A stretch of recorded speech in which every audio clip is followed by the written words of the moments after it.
ವಿ4 ನ್ಯೂಸ್ಗೆ ಸ್ವಾಗತ ಹೇಳ್ತಾ ಇದ್ದೇನೆ. ಕತೆ ಕಾರಣ. ಮಾನವನು ತನ್ನ ಸಾಹಸದ ಬದುಕನ್ನು ಕಟ್ಟಿಕೊಳ್ಳುವಾಗ ಕೆಲವೊಮ್ಮೆ ಅಪಾಯಗಳನ್ನು ತಾನಾಗಿಯೇ ತಂದುಕೊಳ್ಳುತ್ತಾನೆ.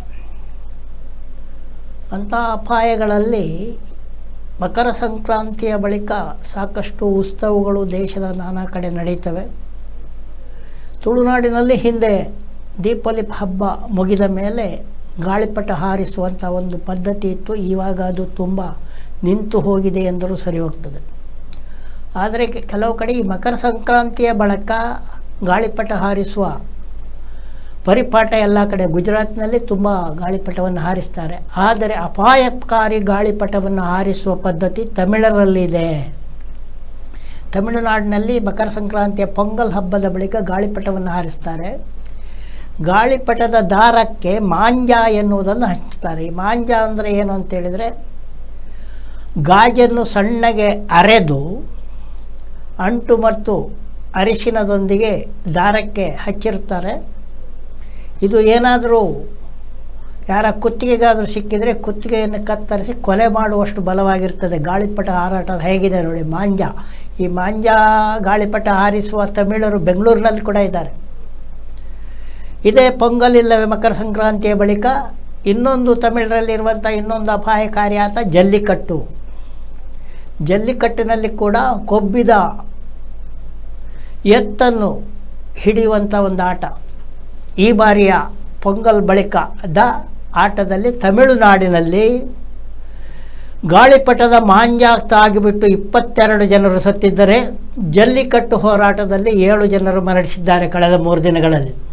ಹಾಗಾಗಿ ಈ ಅಪಾಯಕಾರಿ ಆಟವನ್ನು ಜನರೇ ತೊಡಗಿಸಿಕೊಂಡಿರುವುದರಿಂದ ಇದನ್ನು ಒಂದು ರೀತಿಯಲ್ಲಿ ಹರಾಕಿರಿ ಅಂತ ಕೂಡ ಹೇಳ್ಬೋದು.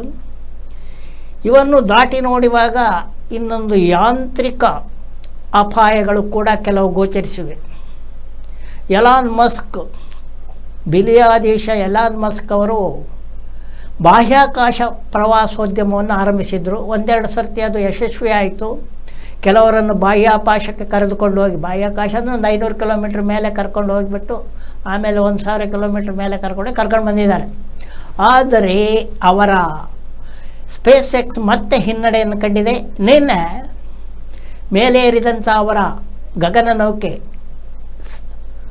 ದಿಢೀರನೆ ಉರಿದು ಮೆಕ್ಸಿಕೋ ಕೊಲ್ಲಿಗೆ ಬಿದ್ದು ಪತನವಾಗಿದೆ. ಹಾಗಾಗಿ ಎಲಾನ್ ಮಸ್ಕ್ ಅವರ ಬಾಹ್ಯಾಕಾಶ ಪ್ರವಾಸೋದ್ಯಮ ಮತ್ತೊಮ್ಮೆ ಹಿನ್ನಡೆಯನ್ನು ಕಂಡಿದೆ. ಇದು ಯಾಂತ್ರಿಕತೆಯಲ್ಲಿ ತೊಡಗಿಕೊಂಡಿರುವಂಥ ಮಂತ್ರರು ಯಂತ್ರಗಳನ್ನು ಬಳಸುವಲ್ಲಿ ಅತಿಬುದ್ಧಿಗೆಯಂತೂ ಬಳಸುವುದು ಅಥವಾ ತನ್ನದೇ ಆದ ಕೆಲವು ತಪ್ಪು ತಡೆಗಳನ್ನು ಮಾಡ್ತಾ ಇರೋದ್ರಿಂದ ಆಗ್ತದೆ ಅಂತ ಗೊತ್ತಿಲ್ಲ. ಇಂಥ ಒಂದು ತಪ್ಪು ತಡೆಯಿಂದಾಗಿ ಸುನೀತಾ ವಿಲಿಯಮ್ಸ್ ಅವರು ISS ಇಂಟರ್ನ್ಯಾಷನಲ್ ಸ್ಪೇಸ್ ಸ್ಟೇಷನ್ನಲ್ಲಿ ಕೆಲವು ತಿಂಗಳುಗಳಿಂದ ಇದ್ದಾರೆ. ನಿನ್ನೆ ಮತ್ತೊಮ್ಮೆ ಅವರು ಹೊರಗಡೆ ಬಂದು ಬಾಹ್ಯಾಕಾಶ ನಡಿಗೆಯನ್ನು ಮಾಡಿದರು. ಸುನೀತಾ ವಿಲಿಯಮ್ಸ್ ಅವರು ಬಾಹ್ಯಾಕಾಶವನ್ನು ಮಾಡುತ್ತಾ ಇರೋದು 8ನೇ ಬಾರಿ. ಹಿಂದೆ ಕೂಡ ಸಾಕಷ್ಟು ಸಾಧನೆಯನ್ನು ಮಾಡಿದ್ದಾರೆ. ಮತ್ತು 8ನೇ ಬಾರಿ 6 ಗಂಟೆಗಳ ಕಾಲ ಬಾಹ್ಯಾಕಾಶ ನಡಿಗೆಯನ್ನು ಮಾಡಿದ್ದಾರೆ. ಅವರ ಸಾಧನೆ ಒಂದು ಕಡೆ ವೇದನೆ, ಅಲ್ಲಿಂದ ಇನ್ನೂ ಬರಲಿಕ್ಕೆ ಅವರಿಗೆ ಸಾಧ್ಯವಾಗಿಲ್ಲ. ನಾಸಾದವರು ಅಮೆರಿಕದಲ್ಲಿ 20ನೇ ತಾರೀಕು ಹೊಸ ಅಧ್ಯಕ್ಷರು ಅಧಿಕಾರ ಸ್ವೀಕರಿಸಿದ ಬಳಿಕ ನಾಸಾದವರು ಸುನೀತಾ ವಿಲಿಯಮ್ಸ್ ಮತ್ತು ಅವರ ಸಂಗಡಿಗರನ್ನು ಕರೆತರುವ ಯೋಜನೆಯನ್ನು ಹಾಕಿಕೊಂಡಿದ್ದಾರೆ. ಅದು ಯಾವಾಗ ಹಣ್ಣಾಗ್ತದೋ ಮತ್ತು ಇನ್ನೆಷ್ಟು ದಿನ ಅವರು ಬಾಹ್ಯಾಕಾಶ ನಡಿಗೆ ಮಾಡ್ತಾ ಇರ್ತಾರೆ ಅನ್ನುವಂಥದ್ದು ಇನ್ನೂ ಕೂಡ ಪ್ರಶ್ನಾರ್ಥಕವಾಗಿಯೇ ಇದೆ. ಇನ್ನು ದೆಹಲಿಯ ವಿಧಾನಸಭಾ ಚುನಾವಣೆಗೆ ಬಂದರೆ ಗ್ಯಾರಂಟಿಗಳು ಸರಕಾರಗಳನ್ನು ದಿವಾಳಿ ಮಾಡುತ್ತವೆ, ಗ್ಯಾರಂಟಿಗಳು ಸರಿಯಲ್ಲ ಅಂತ ಗ್ಯಾರಂಟಿಗಳನ್ನು ಬೈಯುತ್ತಿದ್ದಂಥ BJP ನಿನ್ನೆ ಗ್ಯಾರಂಟಿಗಳ ಸುರಿಮಳೆಯನ್ನೇ ಸುರಿಸಿದೆ. ಅದರಲ್ಲಿ ಮುಖ್ಯವಾದುದು ಗರ್ಭಿಣಿಯರಿಗೆ 21,000 ನಗದು, ಪೌಷ್ಟಿಕಾಹಾರದ ಕಿಟ್ಟು, ಮೊದಲ ಮಗುವಿಗೆ 5,000, ಎರಡನೇ ಮಗು ಹತ್ತಿರ 6,000 ಹಾಗೂ ಪ್ರತಿಯೊಬ್ಬ ಮಹಿಳೆಗೆ 2,500. ಇದು ಹಲವು ಗ್ಯಾರಂಟಿಗಳಲ್ಲಿ BJP ಘೋಷಿಸಿರುವುದು.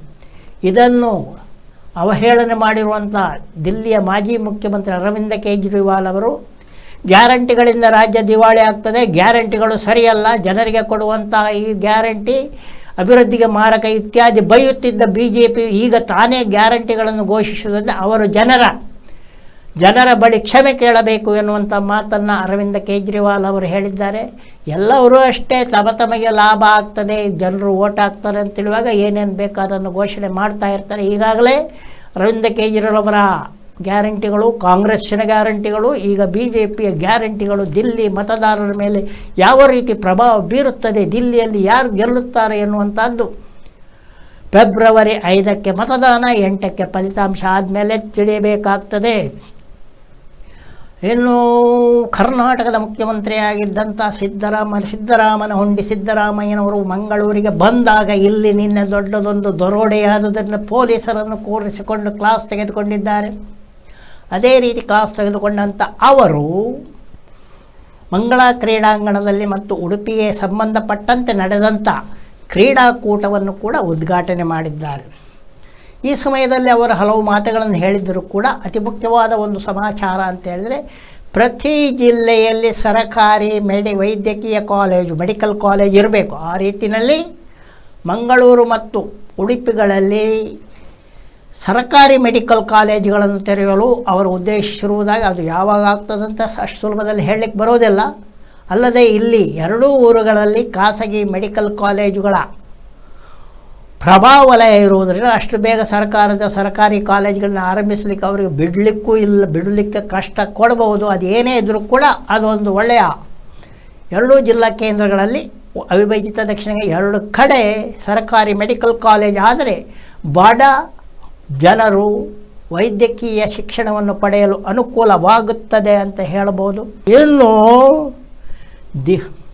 ಬೆಳಗಾವಿಯಲ್ಲಿ ಗಾಂಧೀಜಿಯವರ 2024ರಲ್ಲಿ ನಡೆದಂಥ ಬೆಳಗಾವಿ ಕಾಂಗ್ರೆಸ್ ಏಕೈಕ ಕಾಂಗ್ರೆಸ್ ಅಧ್ಯಕ್ಷತೆಯನ್ನು ಗಾಂಧೀಜಿಯವರು, ಅದಕ್ಕೆ 100 ವರ್ಷ ಆಯಿತು, 24ಕ್ಕೆ ಆಯಿತು, ಡಿಸೆಂಬರ್ನಲ್ಲಿ ಮುಗಿತು. ಆದರೆ ಡಿಸೆಂಬರ್ನಲ್ಲಿ ಜೈ ಗಾಂಧಿ ಜೈ ಭೀಮ್ ಜೈ ಸಂವಿಧಾನ ಸಮಾವೇಶವನ್ನು ನಡೆಸಲು ಕಾಂಗ್ರೆಸ್ ತೀರ್ಮಾನಿಸಿತ್ತು. ಆದರೆ ಆಗ ಮಾಜಿ ಪ್ರಧಾನಿಯಾಗಿದ್ದಂಥ ಮನಮೋಹನ್ ಸಿಂಗ್ ಅವರು ನಿಧನರಾದುದರಿಂದ ಆ ಕಾರ್ಯಕ್ರಮವನ್ನು ಮುಂದಕ್ಕೆ ಆಗಿತ್ತು. ಈಗ ಅದು ಬೆಳಗಾವಿಯಲ್ಲಿ ನಡೀತಾ ಇದೆ.